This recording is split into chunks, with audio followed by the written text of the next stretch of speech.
नमस्कार दोस्तों और स्वागत है आप लोग का आपके अपने यूट्यूब चैनल हिंदी साहित्य वाला पे।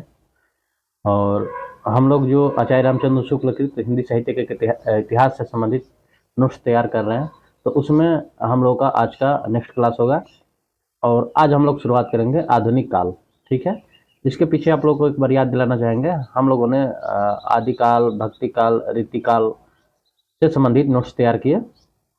उसी क्रम में हम लोग आज आधुनिक काल शुरुआत करेंगे और आधुनिक काल में हम लोग काव्य खंड को देखेंगे। ठीक है, आप लोग को पता ही है कि आधुनिक काल में दो है, एक काव्य खंड है और एक गद्य खंड है। तो पहले हम लोग काव्य खंड से संबंधित कुछ बना लेंगे नोट्स।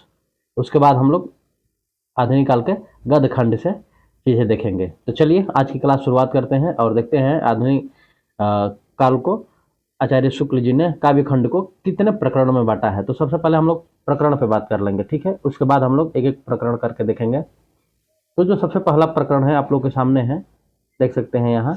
इसका नाम है प्रकरण नंबर 1 और जिसको पुरानी धारा, ठीक है, और इसका समय उन्होंने 1900 से 1925 तक माना है। ठीक है, चलिए आगे हम लोग जैसे बढ़ेंगे तो दूसरा जो होगा प्रकरण, उसका नाम है आपका प्रकरण 2 और उसका नाम है नई धारा प्रथम उत्थान। ठीक है, और उसका समय उन्होंने 1925 से 1950 तक माना है।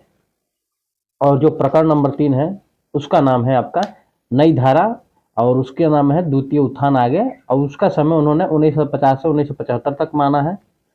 और तत्पश्चात आता है आपका प्रकरण नंबर 4।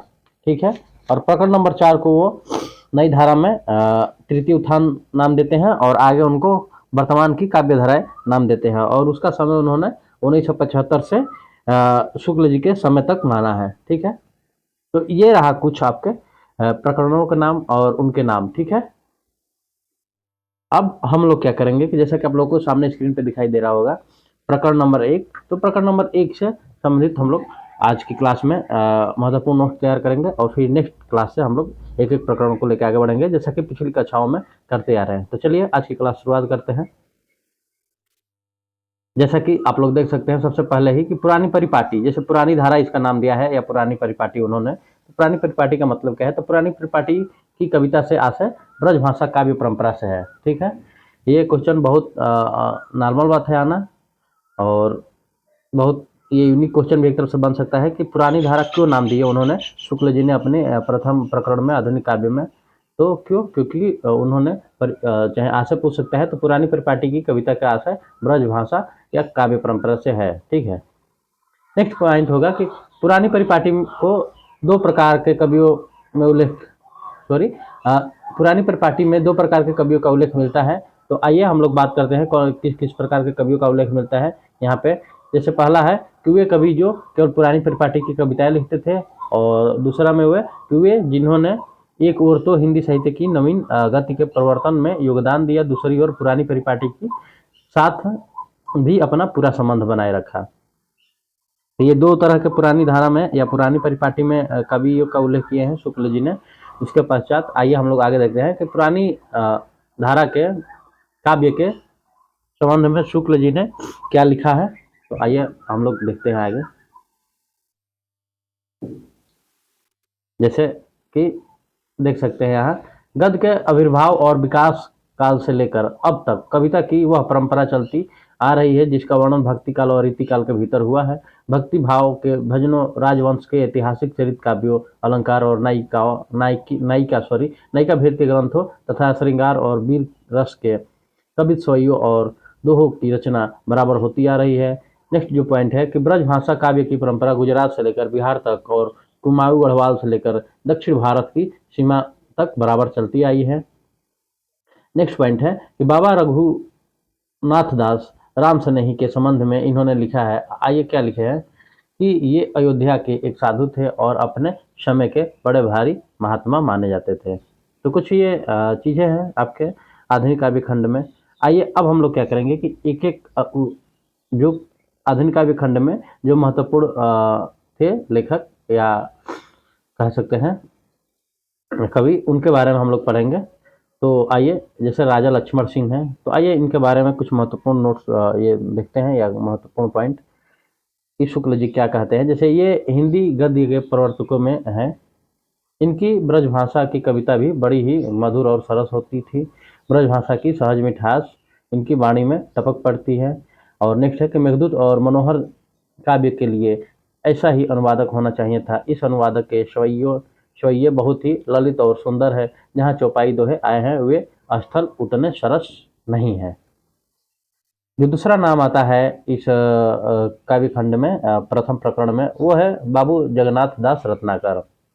और देखिए, हम लोग उन्हीं लेखकों या कवियों के बारे में पढ़ेंगे जो परीक्षा की दृष्टि से महत्वपूर्ण है, क्योंकि आप उसमें पढ़ेंगे तो तमाम मिलते हैं। उसमें आपके सेवक महाराज रघुराज सिंह, रीवा जो नरेश, सरदार बाबा रघुनाथ दास, अभी जिनके बारे में हम थोड़ा सा देखें। उसके बाद ललित किशोर, राजा लक्ष्मण सिंह, गोविंद गिल्ला भाई और नवीनतम चौबे और तमाम लेखक है जो आपको प्रकरण नंबर फर्स्ट में मिलेंगे।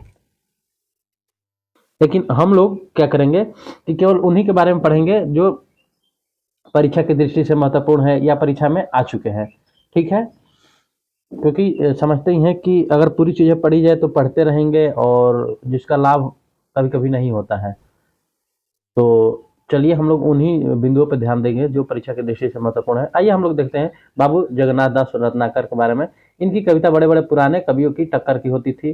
पुराने कवियों में भी इनकी सी सूझ और उक्ति वैचित्र्य बहुत कम देखा जाता है। भाषा भी पुराने कवियों की भाषा से चुस्त और गठी हुई थी और ये साहित्य तथा ब्रज भाषा काव्य के बहुत बड़े मर्मज्ञ माने जाते थे। तो ये कुछ पॉइंट्स रहे बाबू जगन्नाथ दास रत्नाकर के संबंध में। अब हम लोग आगे बढ़ेंगे और श्री वियोगी हरि, इनके बारे में आप लोगों ने सुना भी होगा। तो इनके संबंध में हम लोग कुछ चीज़ें देखेंगे। चलिए देखते हैं। जैसे पहला जो पॉइंट है कि ब्रजभूमि, ब्रजभाषा और ब्रजपति के अनन्य उपासक हैं। ऐसे सॉरी ऐसे रसिक जीव इस रूखे जमाने में कई कम दिखाई पड़ते हैं। नेक्स्ट पॉइंट है कि इन्होंने अधिकतर पुराने कृष्ण भक्त कवियों की पद्धति पर बहुत से रसीले तथा भक्ति भावपूर्ण पदों की रचना की, जिन्हें सुनकर आज भी रसिक भक्त की बलिहारी है। और अब हम लोग वियोगी हरि के बाद अन्य कवियों के बारे में एक एक लाइन देख लेंगे जो महत्वपूर्ण होगा। तो चलिए, जैसे देखिए, अभी हमने गोविंद गिल्ला भाई की बारे में बात किया कि इनका भी नाम था। तो इनके प्रशंसा करते हुए शुक्ल जी ने क्या लिखा है, आइए देखते हैं। जैसे कि ब्रजभाषा की कविता इनकी बहुत ही सुंदर और पुराने कवियों की टक्कर की होती थी। मिश्र जी, पंडित प्रताप नारायण मिश्र समस्या पूर्ति और पुराने ढंग की श्रृंगारी कविता बहुत अच्छी करते थे। पपीहा जब पूछी है पीवा पीऊ कहाँ की अच्छी पूर्ति उन्होंने की थी। शुक्ल जी लिखते हैं मिश्र जी के बारे में। ठाकुर साहब या जगमोहन ठाकुर के बारे में लिखते हैं शुक्ल जी कि इन्होंने कवि स्वय्यों में मेघदूत का भी बहुत सरल अनुवाद किया है। कवि दुलारे लाल जी भार्गव जी को आचार्य शुक्ल जी ने कविवर बिहारी लाल की परंपरा का वर्तमान प्रतिनिधि कवि कहा है।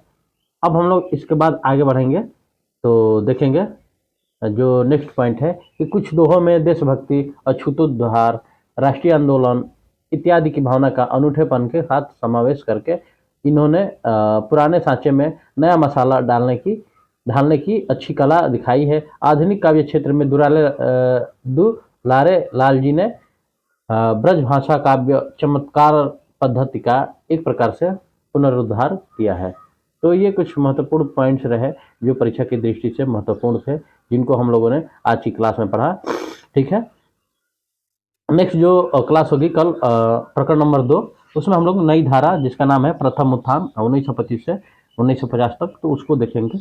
तो आज के लिए हम लोग इतना ही रहने देते हैं। अगर आप लोग चैनल पर नए हैं तो वीडियो को लाइक, सब्सक्राइब और शेयर कीजिए ताकि आने वाली वीडियो भी आप लोगों को मिले। और बने रहिए, आप लोग को हिंदी साहित्य से तमाम टीजीटी, पीजीटी अन्य कोई भी एग्जाम हो तो उससे संबंधित वीडियो मिलेगी जो आप लोगों के लिए बहुत लाभकारी सिद्ध होगी। तो आज के लिए इतना ही दोस्तों।